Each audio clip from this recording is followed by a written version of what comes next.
Welcome to icon India current affairs. So ఆంధ్రప్రదేశ్లో ఇటీవల వచ్చినటువంటి టీచర్స్ ఉద్యోగాలకి సంబంధించి, అలాగే దీనితో పాటు రానున్నటువంటి ఇతర ఉద్యోగాల కోసం కూడా ఈ కరెంట్ అఫైర్స్ ఎంతగానో ఉపయోగపడుతుంది. ఈ వీడియో ద్వారా మనం స్టేట్ లెవెల్ కరెంట్ అఫైర్స్ గురించి డిస్కస్ చేయబోతున్నాం. ఆంధ్రప్రదేశ్ రాష్ట్రానికి సంబంధించినటువంటి ఎక్స్క్లూజివ్ కరెంట్ అఫైర్స్, మనం రాసేటువంటి ఎగ్జామ్స్ ప్రాంతీయమైనటువంటి రీజనల్ పోటీలో ఉంటాయి కాబట్టి, స్టేట్ లెవెల్లో ఉండేటువంటి కాంపిటీషన్ కాబట్టి, స్టేట్కి సంబంధించి ఆంధ్రప్రదేశ్ స్టేట్కి సంబంధించినటువంటి అంశాలు, ఇంపార్టెంట్ అంశాలు తెలుసుకోవడం ద్వారా మీరు కరెంట్ అఫైర్స్ రిలేటెడ్గా కొంత మార్క్స్ని గెయిన్ చేయడానికి అవకాశం ఉంటుంది. సో ఇలా ఎక్స్క్లూజివ్గా స్టేట్ లెవెల్కి సంబంధించినటువంటి కరెంట్ అఫైర్స్ని ఈ వీడియో ద్వారా నేను మీకు అందించబోతా ఉన్నాను. మీరు చేయాల్సిందల్లా వీడియోని లైక్ చేసి మీ ఫ్రెండ్స్కి షేర్ చేయండి. కాంటెంట్ 100% మీకు నచ్చుతుంది.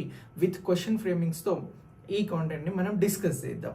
సో ఇలాంటి మోర్ కాంటెంట్ మీకు ఎస్పెషల్లీ ఉపాధ్యాయ ఉద్యోగాల కోసం ప్రిపేర్ అవుతున్నటువంటి మీకు, అలాగే ఇటీవల అనౌన్స్మెంట్ ప్రకారం వచ్చేటువంటి ఉద్యోగాలకి సంబంధించి స్టేట్ లెవెల్లో ఈ కరెంట్ అఫైర్స్ ఉపయోగపడుతుంది. ఇక మీకు మోర్ అప్డేట్స్, అలాగే ఈ కరెంట్ అఫైర్స్కి సంబంధించినటువంటి పీడిఎఫ్స్ కోసం కూడా నేను వాట్సాప్ ఛానల్కి సంబంధించినటువంటి లింక్ని ఈ వీడియో డిస్క్రిప్షన్లో ప్రొవైడ్ చేస్తాను, కామెంట్ బాక్స్లో పెన్ చేస్తాను. వాట్సాప్ ఛానల్తో పాటు మీకు టెలిగ్రామ్ ఛానల్ని కూడా ఇస్తాను, అందులో జాయిన్ అవ్వండి. టెక్స్ట్ రిలేటెడ్ ఇన్ఫర్మేషన్ ఏదైనా ఉంటే నేను అందులో ఫార్వర్డ్ చేస్తాను. సో దానికోసం ఈ ఛానల్ని ఫాలో అవ్వండి. వాట్సాప్ ఛానల్ లింక్, అలాగే Telegram channel link description and comment బాక్స్లో పెన్ చేస్తాను. సో మనం ఈ వీడియో ద్వారా కరెంట్ అఫైర్స్కి సంబంధించి ముందుగా దేనిని గురించి డిస్కస్ చేద్దాము, ఎక్కడి నుంచి కరెంట్ అఫైర్స్ మాట్లాడుతున్నాము అని అంటే, మీకు 2024కి సంబంధించినటువంటి అప్డేట్స్ నుంచి ఈ క్లాసెస్ చెప్పడం జరుగుతోంది. జూలై అండ్ ఆగస్ట్ బేస్డ్గా ఈ క్లాసెస్ని నేను ప్రారంభిస్తా ఉన్నాను. అంటే మీ ఎగ్జామ్కి సంబంధించి దగ్గరగా మీకు ఒక సంవత్సరానికి సంబంధించినటువంటి స్టేట్ లెవెల్ కరెంట్ అఫైర్స్ని నేను ఫ్రీగా ప్రొవైడ్ చేయబోతా ఉన్నాను. దీనికి మీరు చేయాల్సింది లైక్ చేసి కమెంట్ చేయండి, వీడియోని ఎక్కువ మందికి షేర్ అయ్యేలా చూడండి, మిగతాదంతా నేను చూసుకుంటా. సో మీకు ఇంకా ఆన్ డిమాండ్ ఏదైనా టాపిక్ కావాలి అనుకుంటే కామెంట్ బాక్స్లో పోస్ట్ చేయండి, ఆ టాపిక్స్ని కూడా నేను చెప్తాను. సో ఇక్కడ మనం 2024 జూలైకి సంబంధించినటువంటి, ఆగస్ట్కి సంబంధించినటువంటి కరెంట్ అఫైర్స్ని స్టేట్ లెవెల్లో, రీజనల్ లెవెల్లో డిస్కస్ చేయబోతా ఉన్నాం. ఎలా అంటున్నాం, స్టేట్ లెవెల్కి సంబంధించినటువంటి కరెంట్ అఫైర్స్ అనేది మనం డిస్కస్ చేయబోతా ఉన్నాం. సో ఇందులో ముందుగా మనం డిస్కస్ చేయాల్సింది ఏంటి అని అంటే, మనకి 2024 జూన్లో ప్రభుత్వం మారింది. సో దీనికి సంబంధించి మనకి ఎలక్షన్లు పూర్తయిన తర్వాత కొత్త ప్రభుత్వం ఆంధ్రప్రదేశ్లో ప్రభుత్వాన్ని ఫామ్ చేసింది. సో ఈ కొత్త ప్రభుత్వం వచ్చిన తర్వాత అలయన్స్ తోటి వచ్చినటువంటి ఈ గ్రూప్ తోటి వచ్చినటువంటి పార్టీ ఇక్కడ పథకాల పేర్లను మార్చడం జరిగింది. ఈ పాయింట్ ఆఫ్ వ్యూలో మిమ్మల్ని ఎగ్జామినేషన్ లెవెల్లో క్వశ్చన్ అడగడానికి అవకాశం ఉంటుంది. సో ఇటీవల ఆంధ్రప్రదేశ్లో పథకాల పేర్లు మారాయి, ఆ పథకాలని గుర్తించండి అని అంటారు. అలా అంటే మీరు చెప్పాల్సినటువంటి ఆన్సర్స్ గురించి ఇక్కడ మనం డిస్కస్ చేద్దాం. సో పథకాలు, ఏ పథకాలకి ఏ విధంగా పేర్లు మారాయి అనేటువంటి అంశం వస్తే, ఇక్కడ జగనన్న అమ్మ ఒడి అనేటువంటి పథకం ఆంధ్రప్రదేశ్ రాష్ట్రంలో ప్రీవియస్ ప్రభుత్వంలో, గత ప్రభుత్వంలో అమలయ్యింది. ఇప్పుడు ఈ పథకాన్ని ఏ పేరుతో పిలుస్తున్నారు అని అంటే, ఈ పథకంను తల్లికి వందనం పేరుతో పిలవడం జరుగుతోంది. ఈ పథకంను ఏమని పిలుస్తా ఉన్నారు, తల్లికి వందనం అనేటువంటి పేరుతో పిలవడం జరుగుతూ ఉంది. సో ఇప్పుడు తల్లికి వందనం అనేటువంటి పథకానికి ఇంతకు ముందు పేరేమిటి అని అంటే జగనన్న అమ్మ ఒడి. జగనన్న అమ్మ ఒడి పథకానికి ప్రస్తుతం పేరేమిటి అని అంటే తల్లికి వందనం. ఇది పథకానికి సంబంధించి ప్రస్తుతం మారినటువంటి కొత్త పేరు. సో ఇలా ఈ రివైజ్డ్ స్కీమ్ నేమ్ని మీరు గుర్తించాల్సి ఉంటుంది.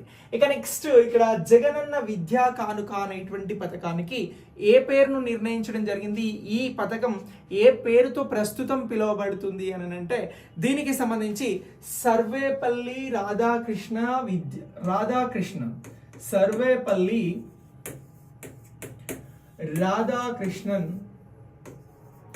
రాధాకృష్ణన్ విద్యామిత్ర పేరుతో ఏమనంటున్నాం, విద్యామిత్ర పేరుతో పిలువబడుతుంది అనేటువంటి అంశాన్ని మీరు ఇక్కడ గుర్తించాల్సి ఉంటుంది.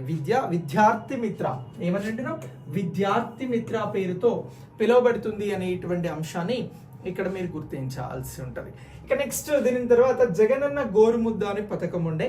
ఈ పథకానికి ప్రస్తుతం ఏ పేరు ఉంది ఆంధ్రప్రదేశ్ రాష్ట్రంలో అని అంటే డొక్క సీతమ్మ మధ్యాహ్న బడి భోజనం. ఏమని అంటున్నాం, డొక్క సీతమ్మ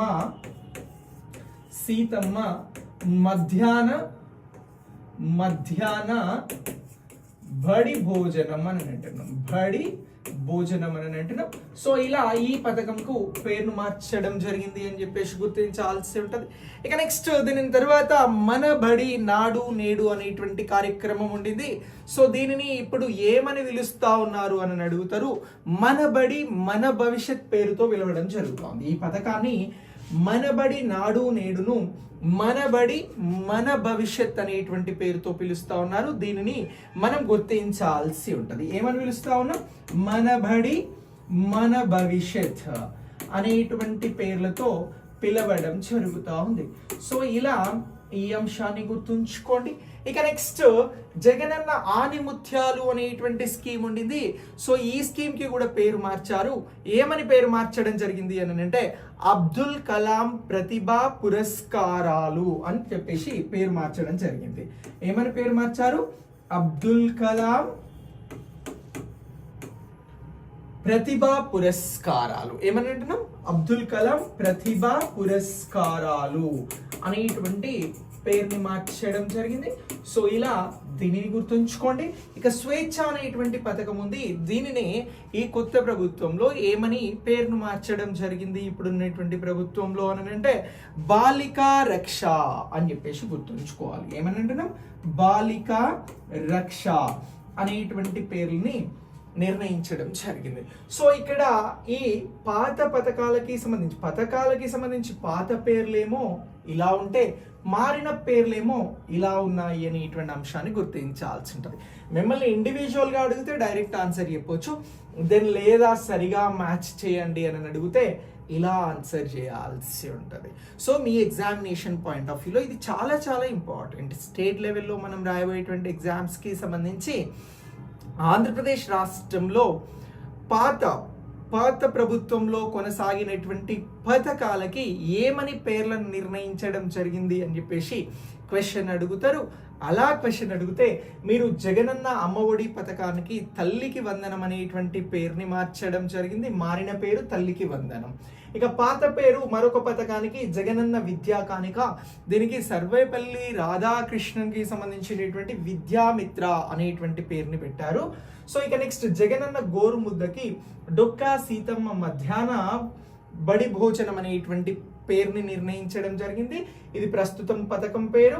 మన బడి నాడు నేడు అనేటువంటిది పాత ప్రభుత్వంలో ఉన్నటువంటి పథకం పేరు. ప్రస్తుతం దీన్ని మన బడి మన భవిష్యత్ పేరుతో పిలవడం జరుగుతూ ఉంది. జగనన్న ఆనిముత్యాలు అని చెప్పేసి పాత పథకం పేరుండే దానిని అబ్దుల్ కలాం ప్రతిభా పురస్కారాలు అని చెప్పేసి పిలవడం జరుగుతూ ఉంది. ఇక స్వేచ్ఛ అనేటువంటి పథకాన్ని బాలిక రక్ష అనేటువంటి పేరుగా నిర్ణయించడం జరిగింది.